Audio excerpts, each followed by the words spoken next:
stay with this particular theme as the fallout from her explosive testimony before the Madlanga Commission continues to grow. The SAPS's Crime Intelligence Technical Support Services Officer, Brigadier General Mokwele, has now lodged a formal complaint against the IDAC boss, accusing her of misconduct after Johnson admitted that the decision to investigate and prosecute her was based on factually incorrect information. And you'd remember Johnson, as I was earlier saying, apologizing to, describing Mokwele's appointment as a token appointment, conceding that she had never seen her application and had relied on incorrect information. So the developments, of course, for some raising a lot of questions. So let's have this conversation now as we delve deeper into this particular matter to see what becomes the road ahead. We speak to Sihle Hlongwane, who's a director at Mhlanga Incorporated, and he represents Lieutenant General Dumisani Khumalo, Major General Precious Madondo, Major General Josias Lekalakala, and Major General Philani Lushaba. Good evening to you, and thank you so much for your time. I'm going to get into, what is the crux of our conversation tonight, but I just wanted to get a sense, if at all, you have any reaction to what we just read now around the request by the IDAC head to be released of her duties with immediate effect. Good evening to you, Ms. Zwane, and the viewers of SABC at large. I think it is not surprising, given the performance that Advocate Johnson, as the head of IDAC, gave under oath. We can pretty much conclude that she has fallen short of the standard expected of the office that she holds. The work of IDAC is very important. That office is important. They are dispensing work that is constitutionally mandated, and one would expect that the degree of efficiency as well as transparency that should come out from that office. However, one got the sense when we listened to her evidence at Madlanga that she has fallen short of that standard.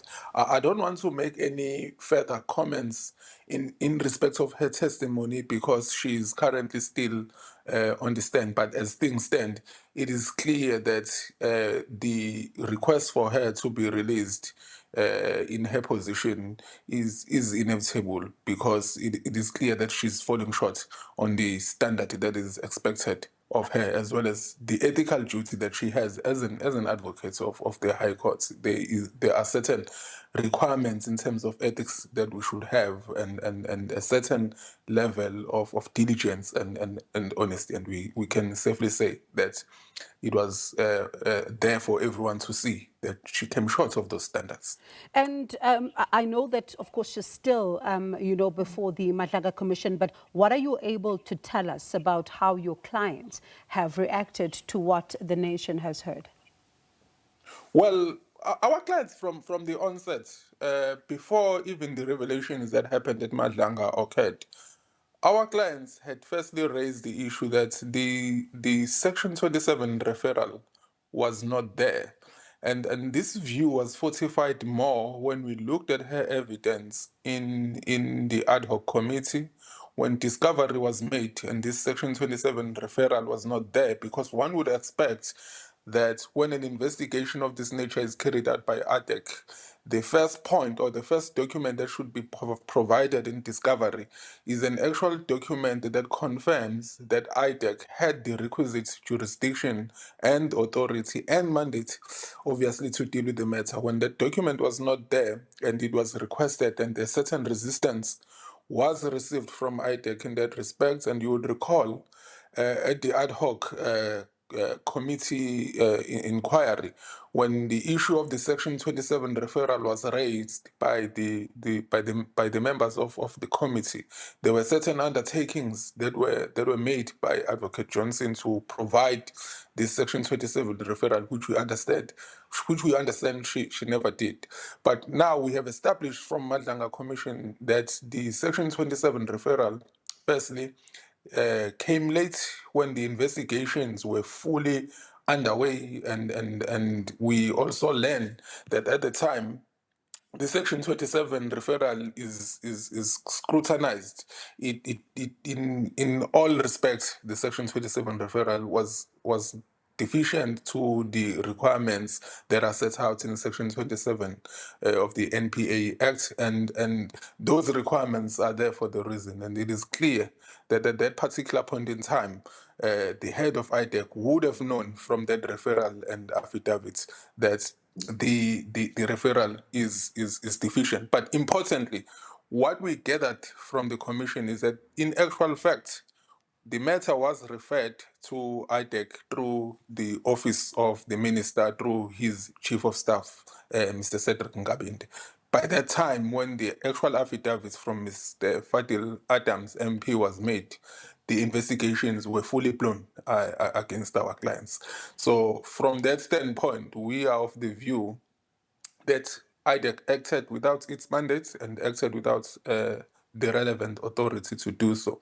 So what becomes your next course of action? Well, currently the matter, in terms of our clients, the matter is at the hands of the National Director of Public Prosecutions, and we understand from the briefings that the National Director of Public Prosecution has held that he is looking into the representations that have been made by our client. And we understand that he has assembled a team of independent prosecutors who are going to look into those representations. And we believe that the Office of the National Director of Public Prosecution must be allowed to do its job without fear, favor, and any prejudice. And we expect that the NDPP will carry out this task as mandated in the Constitution, and will carefully consider our clients' representations. And we also are of the view that some of the issues that we raise in our representations have been, to a certain extent, fortified by what has been revealed at the Madlanga. But we are of the view that the DPP should be allowed, the NDPP should be allowed to exercise his powers and duties without any pressure, and we are of the view that that office still has a semblance of integrity, at least for that part. All right, appreciate your time. Thank you for speaking to us. Sihle Hlongwane, the director at Mhlanga Incorporated, and he is also the legal representative for Lieutenant General Dumisani Khumalo, Major General Precious Madondo, Major General Josias Lekalakala, as well as Major General Philani Lushaba, speaking to us about the developments there as far as that particular story is concerned.